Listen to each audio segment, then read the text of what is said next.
नमस्कार विद्यार्थी मित्रांनो, तुम्हा सर्वांचं माझ्या यूट्यूब चॅनलवर खूप खूप स्वागत. आज आपण स्कॉलरशिप 8वीमधील इंग्रजी विषयातला जो पार्ट ऑफ स्पीच घटक आहे, जो तिसरा लँग्वेज स्टडीमधला टॉपिक आहे, ज्याच्यामध्ये आपण तिसरा म्हणजे पार्ट्स ऑफ स्पीचमधला ॲडजेक्टिव्ह आणि ॲडव्हर्ब हा जो भाग आहे तो पाहणार आहोत. Okay, so let start. At the first we will see what is mean an adjective. Adjective म्हणजे नेमकं काय? So the adjective is one of the part of speech that describes some extra information about the noun or pronoun in a sentence.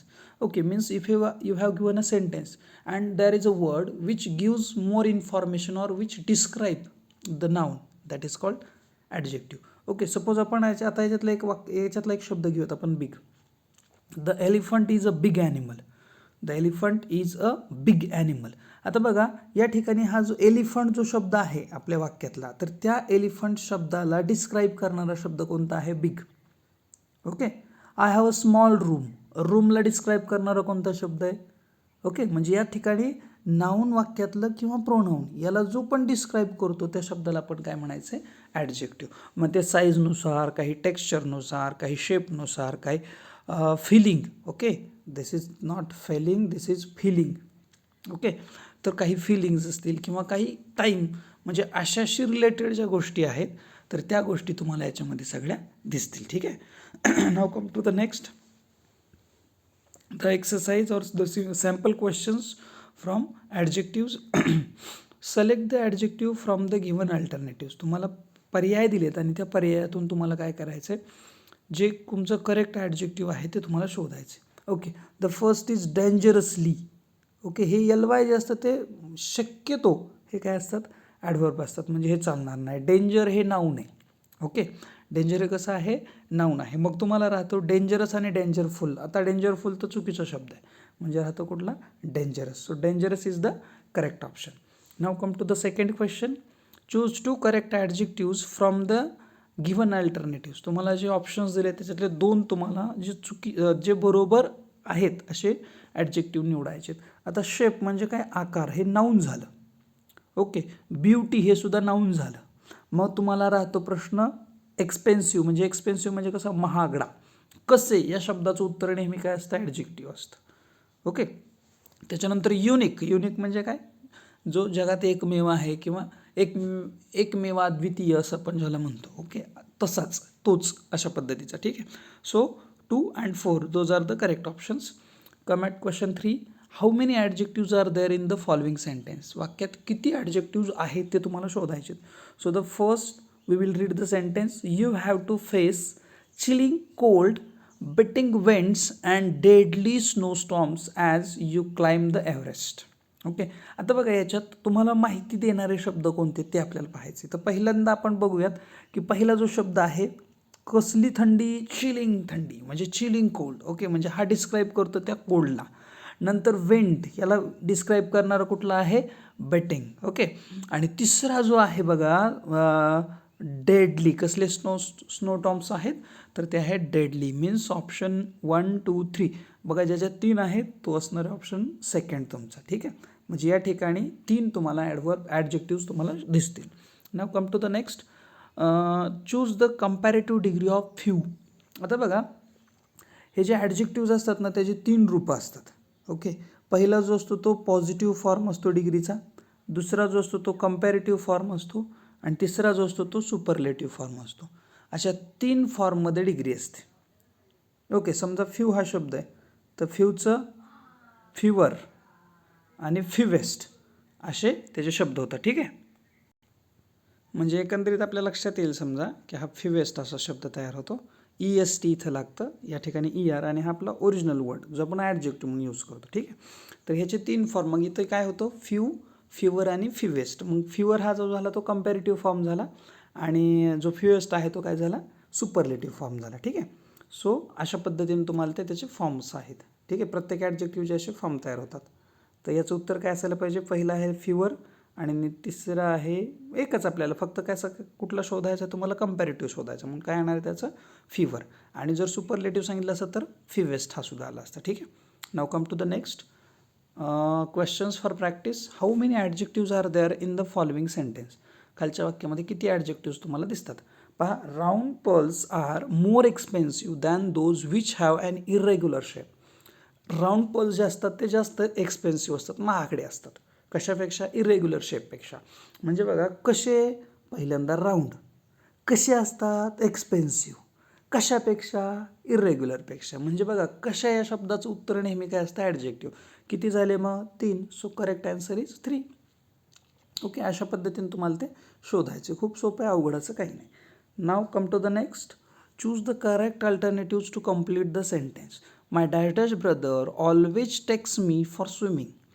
Okay, माझा कोणता भाऊ? मग आता येतो old brother म्हणता येत नाही, ठीक आहे. ओल्डेस्ट म्हणता येणार नाही, एल्डर ब्रदर, कारण आता कंपॅरिझन एका भावाबरोबर आहे, ठीक आहे. म्हणून इथं ओल्डेस्ट जे असतं, आता ते ओल्ड आणि एल्ड दोन्हीचा अर्थ जुना असाच आपण घेतो, पण नात्यासाठी आपण एल्डर वगैरे वापरतो. ओल्डर हे जुन्या गोष्टी ज्या असतात, एखादी दुसरी कुठली म्हणजे निर्जीव घटक असेल तर त्याला ओल्ड वापरत असतो आपण, ठीक आहे. Then choose the correct spelling of the adjectives. तुम्हाला ॲडजेक्टिव्हचं करेक्ट स्पेलिंग कोणतं आहे ते शोधायचं आहे. आता पहा, पहिला डिलिशियस शब्द चुकीचा आहे. डिलिशियस बरोबर आहे, म्हणजे ऑप्शन नंबर 3. त्या ठिकाणी तुम्हाला स्पेलिंग तुमचं कुठलं करेक्ट आहे हे तुम्हालाच पाहावं लागणार, म्हणजे तुमचं तेवढं लर्निंग पाहिजे. Choose 2 comparative degrees of the adjective bad. आता इथं या ठिकाणी बघा, बॅड. आता तुम्ही म्हणताल की सर फ्यूचा पण ER-EST घेतलं, मग बॅडर करायचं आहे का? नाही. काही इरेग्युलर चेंजेस असतात, मग बॅडचा काय होतो? वोर्स. आणि तिसरं होतं वोर्स्ट, WORST. म्हणजे हे 2 फॉर्म तुम्हाला माहीत पाहिजेत. मग आता याच्यात तुम्हाला बघा 2 फॉर्म तुम्हाला शोधायचेत. ओके, त्याचे आता बघा या ठिकाणी काय करावं लागेल तुम्हाला? 2 तरतम भावदर्शक रूप निवडायचे. मग बॅडर चालणार नाही, तर वोर्स एक येईल आणि तुमचं कुठलं यायला पाहिजे? वोर्स्ट एक यायला पाहिजे. म्हणजे ऑप्शन नंबर कोणते पहा? 2 आणि 4. Now come at question 5. Choose the correct comparative degree form of following. पहा, याच्यातला करेक्ट कोणता आहे तो शोधायचा आहे. हेल्थीचं खरं तर हेल्दी जो आहे वर्ड त्याचं हेल्दियर आणि हेल्दिएस्ट होतं. म्हणजे मोस्ट हा कधी लागतो पहा. आता जसं समजा आता काही शब्द असतात ब्युटिफुल. आता हा ब्युटिफुल जो आहे का, तर या ब्युटिफुलमध्ये हे जे सिलॅबल्स जास्त पडतात, जास्त सिलॅबल्स पडले की कंपॅरेटिव्ह डिग्रीमध्ये त्याला मोर लावून ब्युटिफुल लिहायचं असतं आणि सुपरलेटिव्हमध्ये त्यालाच काय करायचं असतं? मोस्ट लिहून ब्युटिफुल लिहायचं असतं. म्हणजे मोर ब्युटिफुल, मोस्ट ब्युटिफुल. मग या ठिकाणी हेल्दी जो आहे तर हेल्दीचा चेंज ऑलरेडी हेल्दियर होतो आहे, किंवा ESDमध्ये म्हणजे सुपरलेटिव्ह डिग्रीमध्ये हेल्दिएस्ट होतो आहे. म्हणजे या ठिकाणी हा जो मोस्ट हेल्दी हा जो आहे तो रॉंग होईल, ठीक आहे. नंतर शॉर्टचं शॉर्टर होतं आहे, शॉर्टेस्ट होतं आहे. हॉटचं हॉटर, हॉटेस्ट होतं आहे. पण फेथफुल जो आहे ह्याचे सिलॅबल जास्त पडतात. जसं ब्युटिफुल आहे तसं फेथफुल.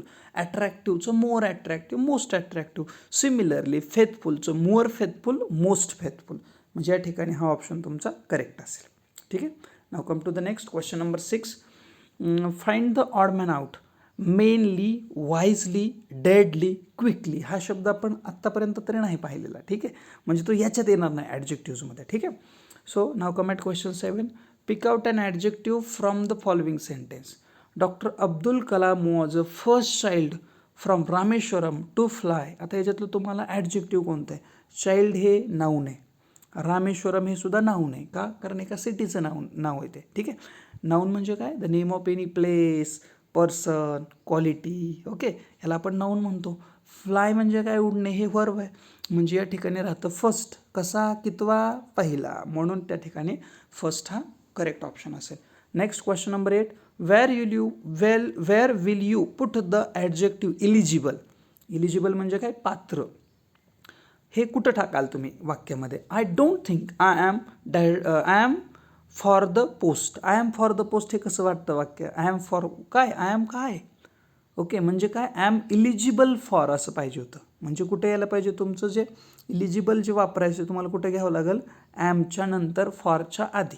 मग बघा, ॲमच्या नंतर फॉरच्या आधी बिफोर ॲम चालेल का? नो.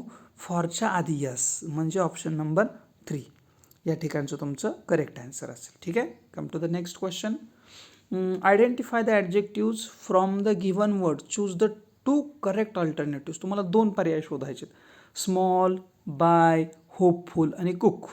आता बघा, बाय म्हणजे विकत घेणे आणि कुक म्हणजे शिजवणे. हे दोन्हीही वर्ब आहेत. हे दोन्ही काय आहेत? वर्ब आहेत, ठीक आहे.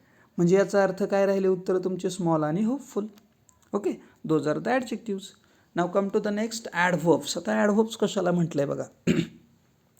आता ॲडव्हर्ब म्हणजे काय असतं, जसं ॲडजेक्टिव्ह काय करतं, नामाबद्दल माहिती देतं, तशी कृती कशी आहे त्या कृतीला डिस्क्राईब करणारा शब्द म्हणजे ॲडव्हर्ब. म्हणजे थोडक्यात हे ॲड करतं कोणाची, व्हर्ब्सची. असं आपण शॉर्टमध्ये लक्षात ठेवूया, ठीक आहे. मीन्स कसं, समजा मी मगाशी सांगितलं the elephant is big animal. आता आपण ते एक्झाम्पल घेतलं, समजा the elephant is big animal. आता हा जो बिग शब्द आहे तो कोणाला डिस्क्राईब करतो, एलिफंटला. पण जर मी असं म्हटलं असतं का, the elephant walks slowly, the elephant walks slowly. आता स्लोली ही त्याची काय आहे, चालण्याची पद्धती आहे, म्हणजे रीत आहे. ओके, आणि जर समजा तुमच्या व्हर्बला एखादा शब्द डिस्क्राईब करत असेल तर त्याला आपल्याला काय म्हणायचं आहे. Okay, let's see the definition. An adverb describe a verb. Adverb कोणाला डिस्क्राईब करतं, तर व्हर्बला डिस्क्राईब करतं. किंवा अन ॲडजेक्टिव्ह, ॲडजेक्टिव्हला सुद्धा डिस्क्राईब करतं. किंवा अनदर ॲडव्हर्ब, म्हणजे दुसऱ्या एखाद्या ॲडव्हर्बला सुद्धा ते डिस्क्राईब करतं. And answer the questions below. आणि कशाचं उत्तर देतं, जसं मगाशी आपण हाऊ घेतलं होतं, हाऊचं उत्तर ॲडजेक्टिव्ह पण देतं आणि या ठिकाणी हाऊचं उत्तर ॲडव्हर्बसुद्धा देतं. Okay, easily, how was the paper, it was easy असं पण येतं आहे. How you solve the paper, easily, मी किती सहजपणे तो पेपर सोडवला. ठीक आहे, म्हणजे या ठिकाणी तुम्हाला हाऊ ऑफन, किती वेळा, कितीदा, अशा पद्धतीने, कधी किंवा कुठे, अशा शब्दांची उत्तरं देतो. खाली एक एक्झाम्पल दिलं आहे पहा तुम्हाला, the boy plays the drums लाऊडली. The boy plays the drums लाऊडली. आता या ठिकाणी ड्रमचं नाही, ड्रमची माहिती नाही दिली लाऊडली या शब्दानं. आपल्याला लाऊडली या शब्दानं कशाची माहिती दिली आहे, त्याचं प्लेईंग कसं आहे, loudly. Okay, so now come to the next sample questions. Find the number of adverbs from the following sentences. Slowly, carefully and courageously Mansukh pulled हिम्मत out of the dangerous area. आता याच्यात तुम्हाला ॲडव्हर्ब किती आहेत ते शोधायचे. पहा, यलवाय लागणारे शक्यतो ॲडव्हर्ब असतात. शक्यतो शब्द महत्त्वाचा आहे, सगळे नाही. ओके, स्लोली हा पहिला शब्द आहे जो ॲडव्हर्ब आहे. केअरफुली आणि करेजियसली म्हणजे किती आहेत बघा, 3 आहेत. आता मग याच्यामध्ये एक शब्द उरतो पहा, डेंजरस हा शब्द काय असला पाहिजे, डेफिनेटली दॅट इज ॲडजेक्टिव्ह. ते काय आहे, ॲडजेक्टिव्ह आहे. म्हणजे याच्यातला ऑप्शन नंबर तुमचं 3 करेक्ट आहे, कारण हे 3 काय आहेत, ॲडव्हर्ब्स आहेत. Come to the next question. Choose the adverb from the following sentence. Adverb तुम्हाला शोधायचं आहे खालच्या वाक्यांमधून. Hercules saw the lion and attacked him fast. आता बघा त्याची कृती कशी आहे, फास्ट. म्हणून या ठिकाणी काय असलं पाहिजे, फास्ट हा तुमचा ॲडव्हर्ब असला पाहिजे. Okay, now come to the next. Fill in the blanks with 2 correct forms of adverbs in the following sentence. The farmer got up courage and pushed his cart very dash. पाहता, farmer पटकन उठला, got up कसा, courageously. आपल्याला adverb वापरायचं ना, मग करेजचं काय घेणार, करेजियसली. कारण करेजचं करेजली होणार नाही, लक्षात ठेवा. एलवाय लागतं म्हणजे त्याच्यात चेंज.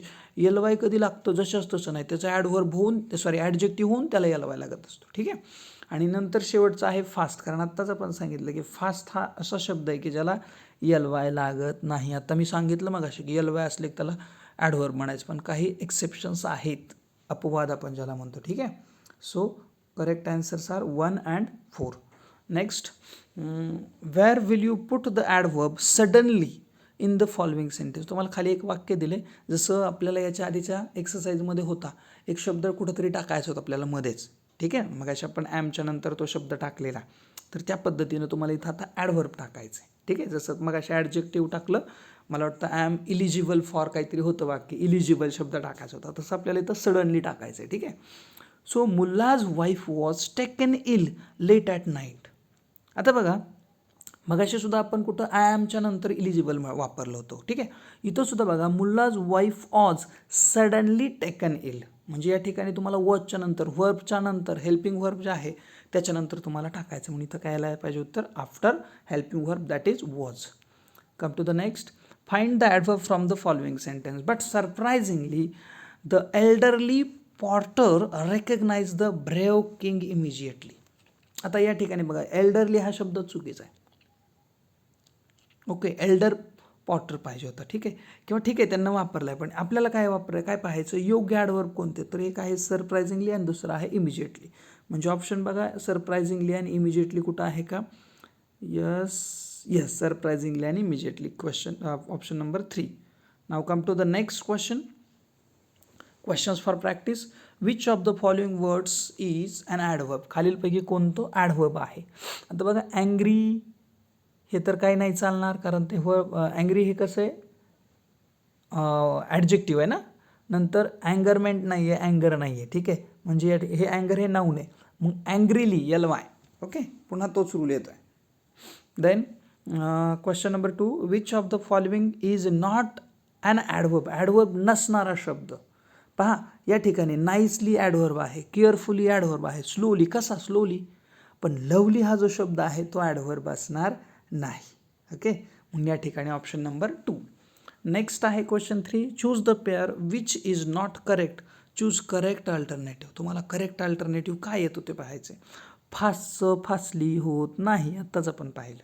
म्हणजे पहिल्याच जोडी जी आहे ती चुकीची आहे. ब्युटिफुलचं ब्युटिफुली होतं आहे, स्लोचं स्लोली होतं आहे, केअरचं केअरफुली होतं आहे. ठीक आहे, लक्षात घ्या. तर या ठिकाणी फास्टचं फास्टली होत नाही, तर ते फास्टच राहतं.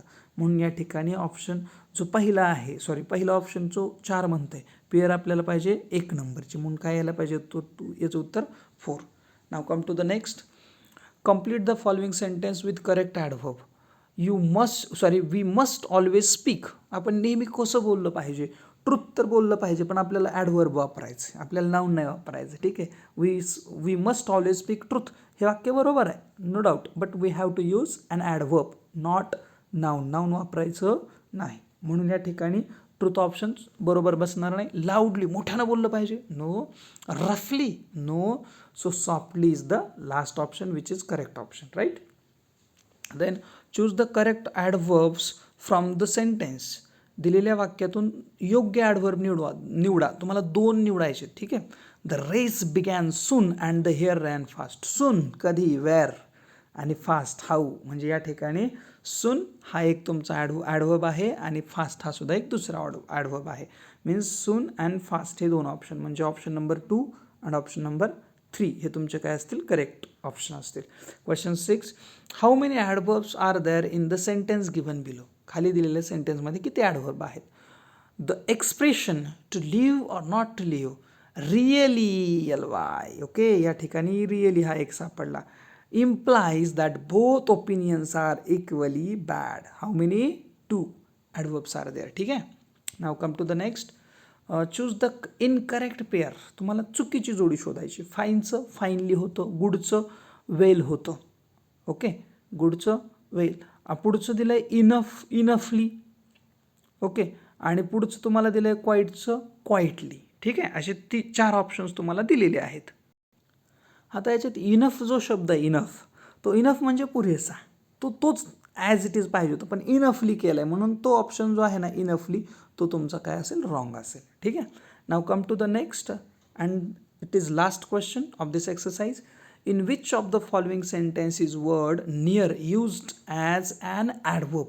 खालील वाक्यांमध्ये ॲडव्हर्ब म्हणून वापरला गेला आहे असा नियर कोणता आहे. My birthday is very near to Ganesh Chaturthi. या ठिकाणी काय केलं आहे त्यानं, बड्डेला डिस्क्राईब केलं आहे. ठीक आहे, म्हणून तो असू शकणार आहे का, अजिबात नाही. त्याच्यानंतर his school is very near, इथं सुद्धा तसंच. पण शेवट तिसरा क्वेश्चन बघा, माय एक्झाम्स आर ड्रॉइंग नियर. आता या ठिकाणी कृती सांगितली आहे आणि कृतीला डिस्क्राईब केलं आहे, म्हणून या ठिकाणी ऑप्शन नंबर 3 जो आहे तो तुमचा कसा असेल, करेक्ट वन असेल. चौथा ऑप्शन पण आपण वाचून बघूयात. Her problem will be solved in near future. पुन्हा या ठिकाणी बघा फ्युचरला डिस्क्राईब केलं आहे त्या नाऊन शब्दानं, म्हणून त्याला आपण ॲडजेक्टिव्ह म्हणूयात. Okay, means in the third one the meaning of third near that is adverb. तो ॲडव्हर्ब म्हणून वापरला आहे. ओके, जर तुम्हाला व्हिडिओ आवडला असेल तर नक्की लाईक करा, शेअर करा तुमच्या मित्रांबरोबर, आणि मित्रांना सांगा स्कॉलरशिपचे सगळे व्हिडिओ या चॅनलवरती अपलोड होणार आहे. ठीक आहे, तुम्हाला प्रॅक्टिस, तुम्हाला छान पद्धतीनं तुमचा सराव होणार आहे. त्याच्यानंतर जर नवीन असाल तर प्लीज सबस्क्राईब करा आणि बेल आयकॉन प्रेस करायला विसरू नका, जेणेकरून तुम्हाला नवीन व्हिडिओचे नोटिफिकेशन मिळून जातील. Okay, thank you.